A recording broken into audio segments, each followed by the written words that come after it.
Hello friends అందరికీ ఈరోజు carrot halwa చేసేద్దామా వచ్చేసేయండి. స్టవ్ పై ఒక కడాయి పెట్టుకోండి. కడాయిలో కొంచెం నెయ్యి వేసుకోండి. తర్వాత డ్రై ఫ్రూట్స్ వేసుకోండి. మంచిగా రోస్ట్ చేసుకోండి. మంచిగా రోస్ట్ చేసుకున్న తర్వాత అవి ఒక గిన్నెలోకి తీసుకుని పక్కకు పెట్టుకోండి. పక్కకు పెట్టుకున్న తర్వాత అదే కడాయిలో ఇంకొంచెం నెయ్యి వేసుకొని తర్వాత తురుముకున్న క్యారెట్ అయినా మిక్సీ పట్టుకున్న క్యారెట్ అయినా వేసుకోండి. వేసుకున్న తర్వాత మంచిగా కలిపేసుకోండి. మంచిగా రోస్ట్ కావాలి, పచ్చి వాసన పోయేదాకా మంచిగా వేయించుకోండి. వేయించుకున్న తర్వాత ఏంటంటే ఒక గ్లాసు పాలు తీసుకోండి.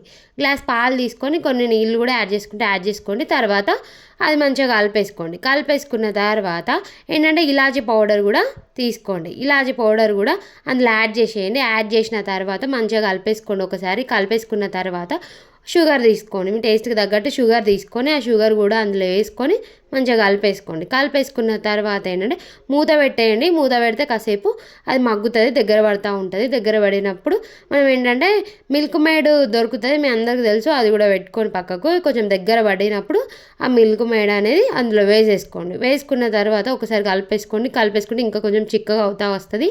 చిక్కగా అయిన తర్వాత ఏంటంటే మనం డ్రై ఫ్రూట్స్ వేయించి పెట్టుకునే డ్రై ఫ్రూట్స్ కూడా అందులో వేసేసుకోండి. వేసుకున్న తర్వాత ఒక్కసారి మంచిగా కలుపుకొని 1 minute ఉంచేసుకొని దించేసుకొని సర్వ్ చేసేసుకుంటే చాలా టేస్టీగా క్యారెట్ హల్వా రెడీ అయిపోతుంది. టేస్ట్ చేసి ఎలా ఉందో నాకు కామెంట్ చేయండి. ఖచ్చితంగా ట్రై చేయండి. ప్లీజ్ ఒక లైక్ ఇచ్చి వెళ్ళండి.